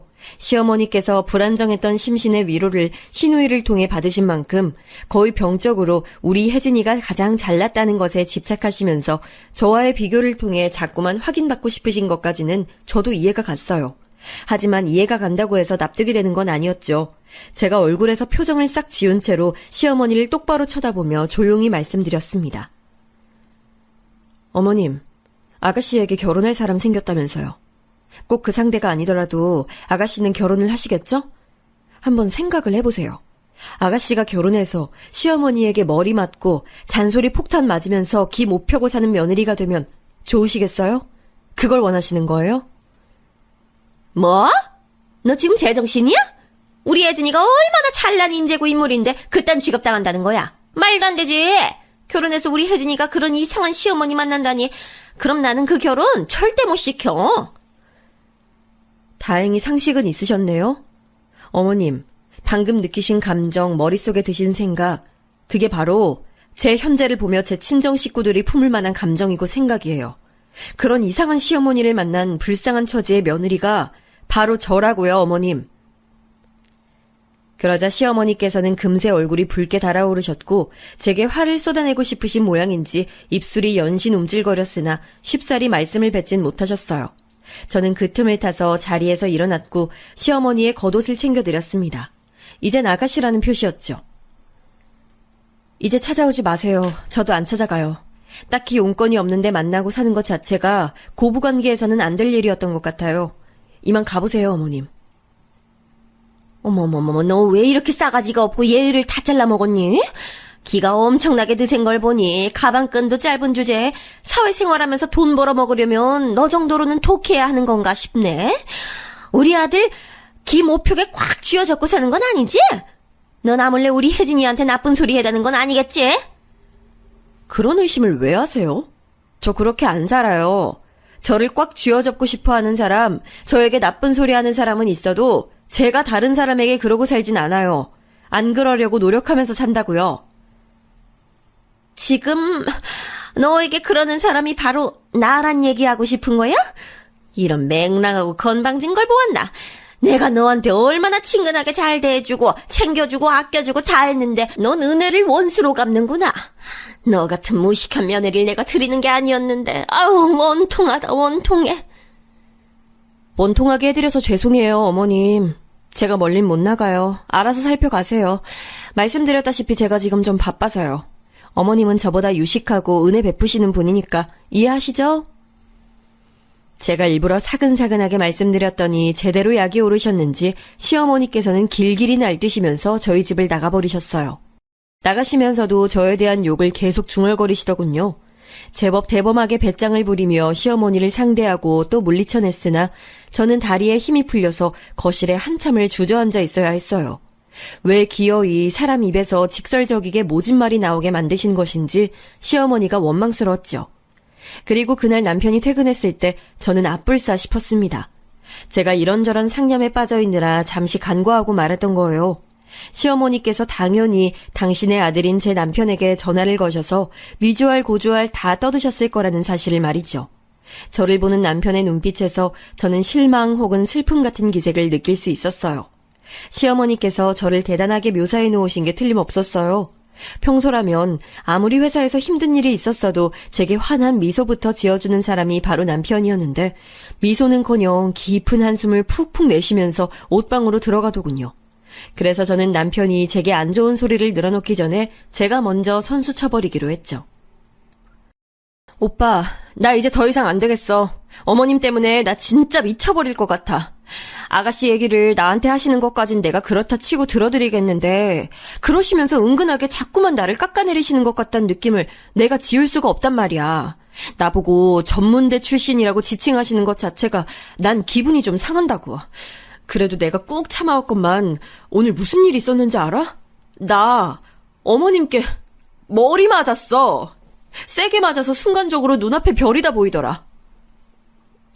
뭐라고? 머리를 맞았다고? 너 그거 진짜야? 아니 사람 머리를 때리긴 왜 때려? 그럼 내가 거짓말하겠어? 울 뻔한 거 간신히 참아냈는데 어머님은 그런 나한테 계속 말도 안 되는 이유로 잔소리만 하시고 나 너무 서러웠어. 더 이상은 힘들어서 안 되겠어. 나 어머님 자주 뵙고 사는 거 더 이상은 못해. 안 하는 게 아니라 못하는 거야. 엄마가 나한테 하신 얘기랑은 달라도 너무 다른데? 네가 다짜고짜 엄마를 쫓아내더니 2번 다시 찾아오지 말라고 소리를 질렀다고 그렇게 나한테 말씀을 하셔서 난 네가 홧김에 머리가 돌아버렸나 했어. 그런데 진상은 네가 아니었다니 내가 지금 너무 혼란스럽다. 일단 우리 엄마가 너한테 심하게 군 거 내가 대신 사과부터 할게. 제가 풀이 죽어서 고개까지 떨구고 있었더니 화들짝 놀란 남편은 저에게 잘못이 있는지 더 묻지도 않았고 다음날 시어머니께서 찾아오시거나 저를 호출하시지도 않았기에 상황은 일단락됐어요. 모르긴 몰라도 남편이 시어머니와 대화를 나누면서 어느 정도 정리가 된 느낌이었습니다. 그런데요, 이 시점까지만 해도 제 마음이 편하지 않았어요. 제가 천성이 모질지 못한 사람이었나 보더라고요. 시어머니께서는 아무리 그래도 저보다 어른이신데 제가 함부로 굴어서는 안 되는 상대이신데 이런 생각들이 자꾸만 저도 모르게 들더군요. 남을 향해 하고 싶은 말 다 쏟아내고 사는 사람들이 참 대단하다는 생각 또한 들었습니다. 저는 시어머니께 꼬박 반년을 시달리다가 그거 한번 쏟아낸 것만으로도 심장이 벌렁거리고 제가 큰 잘못을 저지른 건 아닐까 싶어서 며칠간은 잠도 설쳤는데 평소에 다 쏟아내고 사는 사람들은 타고난 담력이라는 게 엄청 큰 거구나 싶었네요. 그리고 얼마 뒤 시누이가 결혼을 하게 됐어요. 생각보다 엄청 이르게 결혼이 추진됐죠. 이유가 뭐였는고 하니 시누이의 결혼 상대, 즉 저의 시매부 될 사람이 조건이 아주 좋았더라고요. 나이 적당하고 인물도 그만하면 훤칠했고 무엇보다 서울대를 나와서 대기업에 재직 중이었죠. 저는 결혼 전부터 제가 잘 겪어보지 못했으나 시누이가 되게 평범하고 무난하고 좀 조용한 스타일이라고 생각을 해왔는데요. 이 결혼의 성사가 무척 만족스러운 모양이었는지 아주 입이 찢어지게 행복한 웃음을 흘리고 다니더라고요. 그렇게 활발한 사람인 줄을 그때 처음 알았네요. 너무 격양되어 있던 탓이었을까요?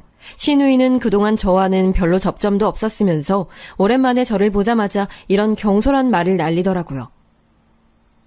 이제 와서 하는 얘기지만 제가 솔직히 말해서 취업이 좀 망했다고 생각하면서 일을 다녔거든요. 그런데 모든 조건에서 뛰어난 남자하고 알콩달콩 연애하다가 결혼까지 금세 골인을 하다니 이건 취업 잘한 것보다 100배, 1000배는 뛰어난 성과 같아요. 언니가 보시기에도 그렇죠.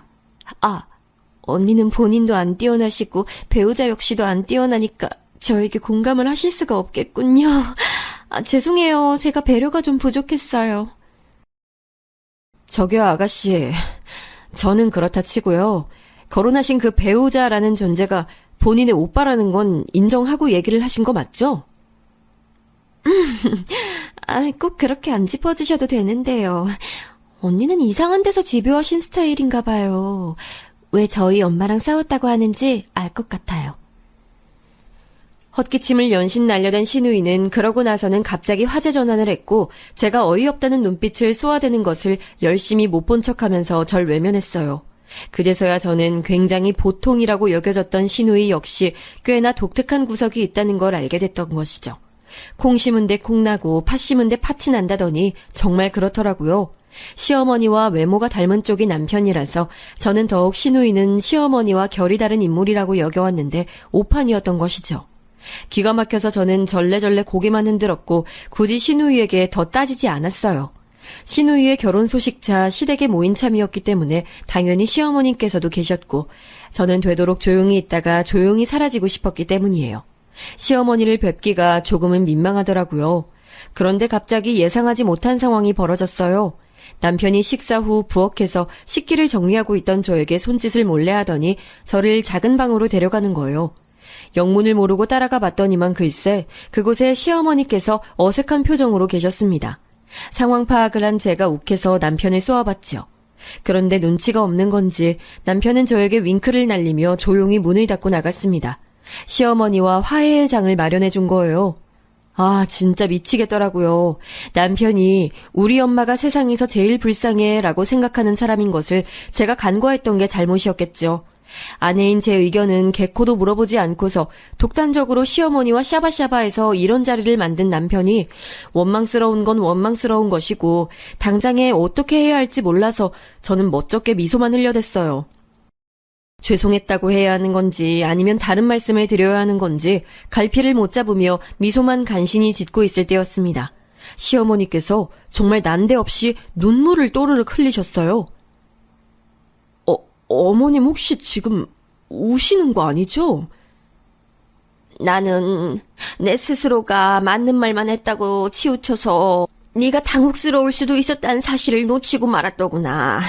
맞는 소리를 하더라도 그걸 때와 장소를 가려가며 해야 했었는데 바보한테 바보라고 부르면 그거 듣고 좋아하는 바보는 없잖니. 내가 이걸 알았어야 했는데 내 생각이 짧았단 걸 인정하마. 내가 중학교까지밖에 못 나와서 이런 헤아림이 부족한가 보다. 배움이 얕은 내 탓이고 내 잘못이지. 네? 어머님, 학교를 중학교까지밖에 못 나오신 거랑 지금 이 상황이 무슨 연관이 있는 건지 저는 일단 잘 모르겠고요. 그때 제가 어머니께 조금 무례하고 너무 격의 없이 굴었던 것 같아서 제가 계속 마음이 편치 않았고 그 부분은 꼭 사과를 드려야겠다고 생각하고 있었어요. 그날 죄송했어요. 시어머니의 발언 속에서 약간 이게 뭐지 싶은 구석을 발견했지만 갑작스럽게 독대를 하게 된 상황이었기에 제가 살짝 정신이 없어서 그냥 넘겨버렸어요. 어차피 제가 시어머니께 사과를 드리고 나서 그 후로 적당한 거리를 두고 지나면 장땡이라고 생각하고 있었으니까요. 뭐가 됐든 상관없다 싶었네요. 그런데 제가 아니랬던 거죠. 제 사과를 들으신 시어머니께서는 갑자기 고개를 끄덕끄덕 하시더니 작은 방 문을 활짝 열어 젖히시면서 거실을 향해 큰 목소리로 말씀하셨습니다. 얘가 나한테 미안하다고 사과하네. 정식으로 사과하고 앞으로 잘 지내보고 싶다고 했어. 그러니까 다들 우리 두 사람 일은 더 이상 걱정하지 않아도 돼. 이럴 수가 전혀 상상하지 못한 전개였습니다. 신우이의 결혼 소식을 직접 들으러 오신 시어머니의 친오빠 한 분, 사촌언니 두 분, 맏조카 한 분, 이분들이 다 거실에서 과일 드시다가 이 소리를 들으셨어요. 그리고 사촌언니 되시는 한 분께서 이렇게 받아치셨죠.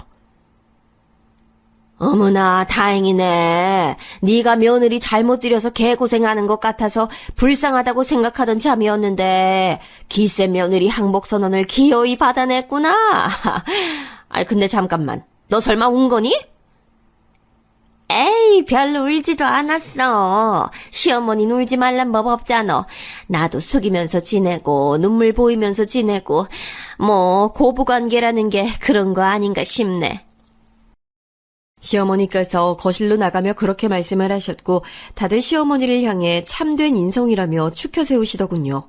이게 뭔 상황인가 싶었어요. 저는 마치 제가 갑자기 주말 드라마 촬영 현장 속으로 떨어진 줄 알았네요. 저는 아무 생각이 없었는데 상황이 이런 식으로 포장되었단 것이 믿어지지 않았고 남편이 흐뭇한 표정으로 저를 보며 미소를 지어주길래 그게 가장 황당했습니다. 어른들께서는 다들 저를 향해 앞으로 시어머니께 봉사하는 마음으로 잘하고 살고 성질 좀 죽이고 살라며 덕담으로 가장한 잔소리를 날려주셨는데 그때 제가 너무 어안이 벙벙했던지라 내용은 솔직히 기억이 잘 안 나네요. 저만 꽂아 넣은 보릿자루처럼 어색하게 있었고 나머지 모든 시댁 식구들은 즐겁게 시누이의 현명하고 슬기롭고 알찬 인생살이에 대해 찬양을 했습니다. 그러고 나서 드디어 자리가 파할 때였는데요. 시어머니의 사촌언니 되시는 그분이 저에게 새끼손가락을 내밀면서 이런 말씀을 큰 목소리로 하셨어요. 앞으로는 시어머니와 더불어서 사이좋게 지내는 며느리로 살겠다고 약속! 그러자 모두가 저만 쳐다봤고 특히나 시어머니께서 눈빛을 빛내고 계셨지요. 상황에 휩쓸린 저는 멍하게 새끼손가락을 내밀면서 그 약속을 해버렸습니다. 왠지 제 의사와는 상관없이 자꾸만 일이 흘러가고 있는 느낌이었는데 제 딴에는 좋은 쪽으로 합리화를 하려고 애를 썼던 것 같아요. 그래, 어차피 어머님하고 저번에 그런 일이 있고 나서 마음이 계속 안 좋고 불편했었잖아. 마음 불편한 고부관계보단 사이좋게 잘 지내는 고부관계가 당연히 나은 거 아닐까. 어머님도 이제 엉뚱하고 무례하신 말씀 안 하시겠지. 지난 일은 잊고 앞으로 최대한 잘 지내보면 될 거야. 상황이 부정적으로 흘러가는 것을 잘 못 받아들여서 회피하기 위해서 좋은 식으로 자꾸만 해석을 하는 사람들이 있대요. 그런 유형이 존재하는데 제가 바로 거기에 속했던 것 같아요. 하지만 시간이 흘렀을 때 저는 이 순간을 후회하게 됐죠. 또 어영부영 네네 하면서 넘어가 버리니까 결국은 큰 사달이 나고 말았던 거예요. 우선 그 큰 사달이라는 것이 나기 전까지 저는 시어머니와 그럭저럭 왕래를 하면서 지냈답니다. 시댁 근처에 시누이가 신혼집 살림을 차리길 바랐건만 애석하게도 제법 먼 동네에 집을 구했어요. 그러니 시어머니께서 고르실 수 있는 선택지란 저뿐이었죠. 저로선 변명거리가 부족했고요. 내가 너 아니면 심심해서 매일 뭘 하고 지낸다니. 네가 나랑 시간을 보내줘야 내가 안 심심하지. 어머님, 저 일하는 사람이에요. 집에서 업무를 본다고 해서 제가 백수가 아니에요. 저 멀쩡히 월급 받는 사람입니다. 제 근무 시간을 존중해 주셨으면 해요. 그럼 네가 집에 있질 말든가.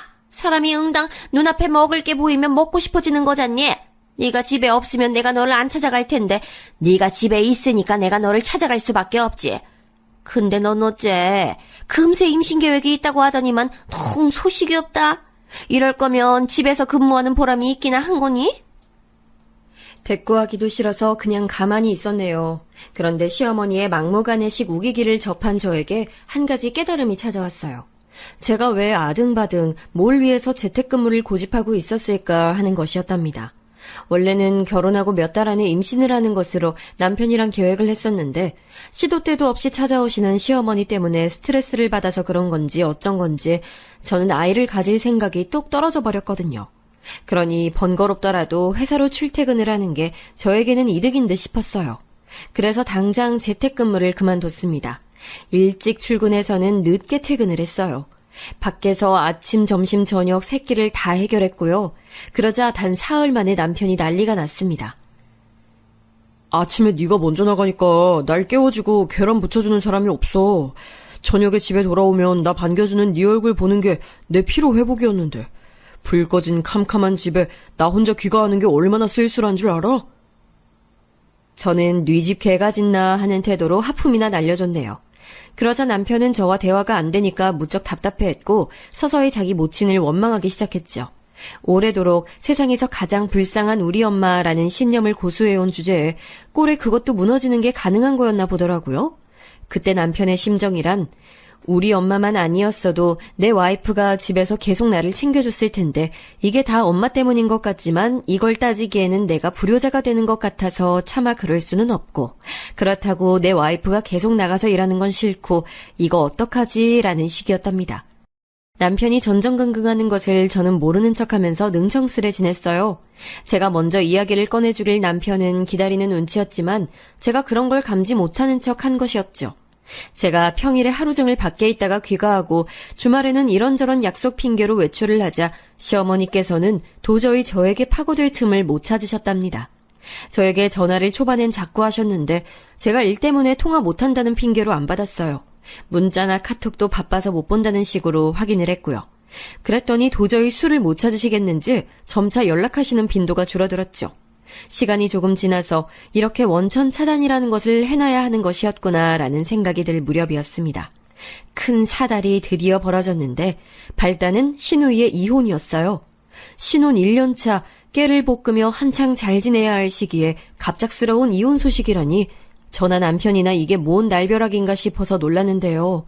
이혼 사유가 신우이에게 있다는 것을 알고는 더 놀라서 아예 자빠질 뻔했습니다. 뭐라고?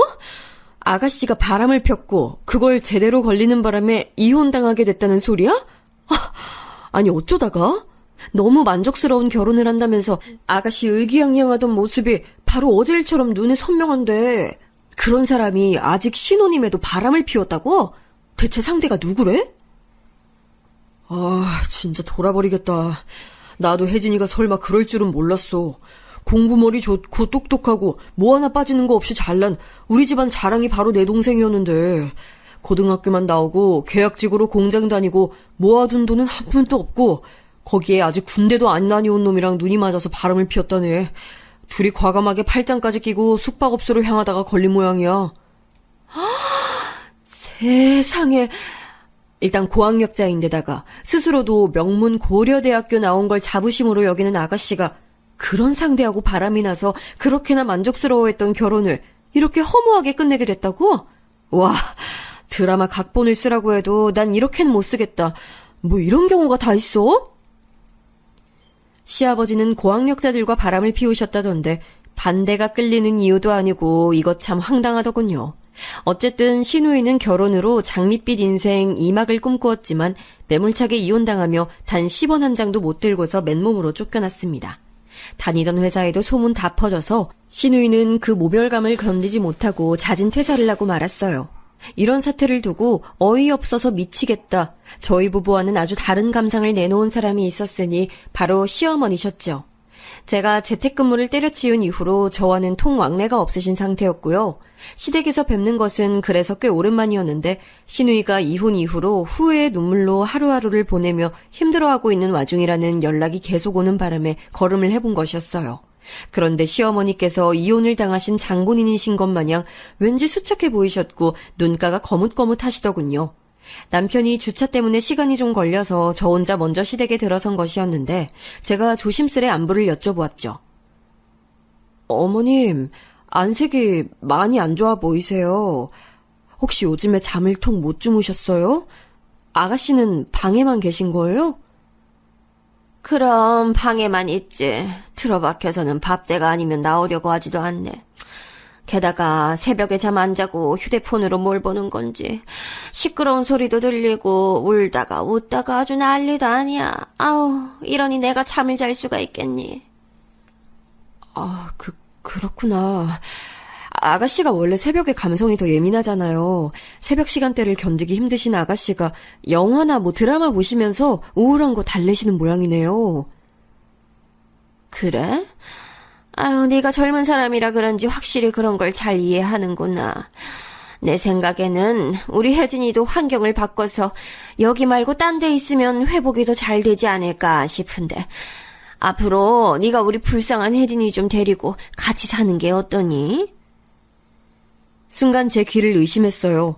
또다시 제 의사와는 상관없는 흐름이 시작될 징조가 보였죠. 시어머니께서는 갑자기 눈물을 훔쳐대셨고요. 제가 우선은 좋게 말씀드렸습니다. 어머님, 저랑 오빠는 둘 다 일단이잖아요. 특히 저는 밖에 있는 시간이 긴데 어떻게 아가씨를 챙겨주겠어요. 그러니까 데리고 살라는 거야. 저 재택근무인지 그거 할 때 같았으면 내가 우리 혜진이를 거기다 맡길 생각을 하겠니? 너 일하는데 방해되니까 못하지. 근데 네가 집을 오래 비우고 있으니 우리 혜진이가 편하게 지내기 얼마나 좋아. 어머님, 아가씨가 원하지 않으실 수도 있는데 저희끼리 이러는 것 자체가 좀 아닌 것 같아요. 아유, 너무하는구나. CM이 피해서 회사로 도망 나갔는데 그 바람에 이제 자기 시누이 끼고 살게 됐으니 억울하고 싫다 이거야? 우리 불쌍한 혜진이 보듬어주는 게 뭐 그리 어렵다고? 시어머니 한탄에 맞춰서 저의 이성이 차분하게 증발됐어요. 그간 나쁜 사람 되기 싫어서 적당한 선에서 지내는 것에 주력을 하려고 했던 저의 지난 노력이 모두 헛되었음을 재차 깨닫게 됐고 저는 차가운 미소로 말씀드렸습니다. 어머님, 죄송하지만요. 바람 피운 더러운 년이랑 제가 어떻게 살아요? 저 못 살아요. 더러운 년? 너 지금 말 다 했어? 끼케야 전문대 나온 주제에 어디 감히 명문대 나온 우리 혜진이를 욕해? 우리 혜진이는 한 번 실수를 한 것뿐이야. 한 번 실수요? 어머님, 바람 피우는 배우자 만나서 죽도록 고생해 보셨으면서 설마 모르신다고 하는 거 아니죠? 바람을 안 피우는 사람은 있어도 바람 한 번만 피우는 사람은 없다는 거요. 어머님께서 경악에 입을 벌리고 계실 때 남편이 당황한 낯으로 시댁에 들어섰는데요. 문제는 혼자가 아니었어요. 시댁 친척 어르신들이 여럿 함께였습니다. 알고 보니 주차장 쪽에서 만나는 바람에 함께 올라온 것이었죠. 남편뿐만 아니라 어르신들도 다 저와 시어머니의 마지막 대화 부분을 들었고요. 모두 넋이나가 있던 그때 저는 벼란간 제 뺨에 닿는 마찰을 느껴야 했어요. 시어머니께서 홧김에 제 뺨을 때리신 거였죠. 화가 난 제가 바로 무엇라고 외치려던 찰나 남편이 제 앞을 막아서더니 시어머니를 향해 외쳤습니다. 엄마, 이게 다 엄마 때문이잖아요. 엄마 때문에 우리 부부가 둘만의 시간을 못 가지게 됐고 내 일상이 외롭고 퍽퍽해졌어요. 지금까지는 내 인생에서 가장 위해야 할 사람이 엄마라고 생각하며 살아왔는데 이제 그렇게 안 살 거예요. 엄마는 그렇게 죽고 못 사는 명문대 출신 혜진이나 끼고 사세요.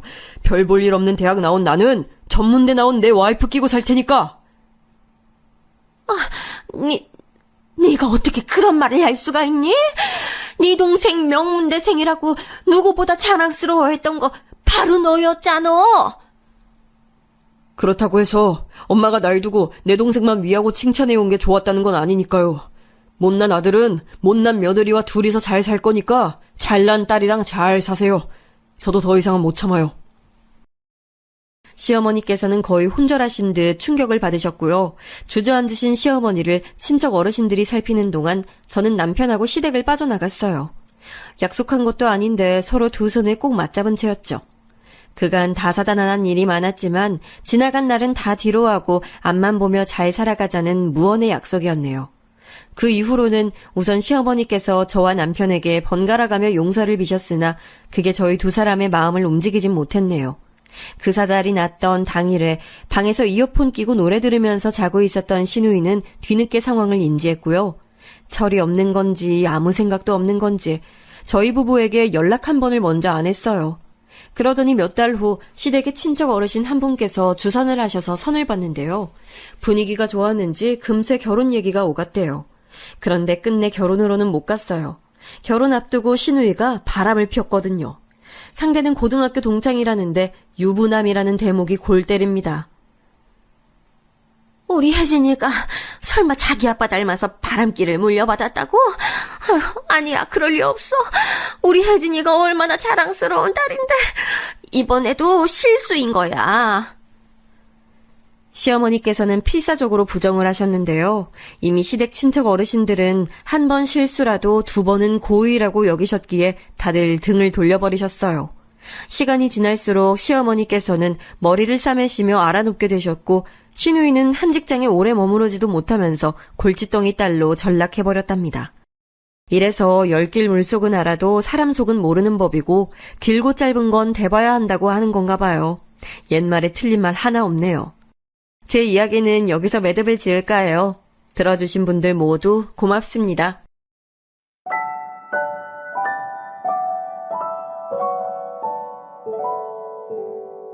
you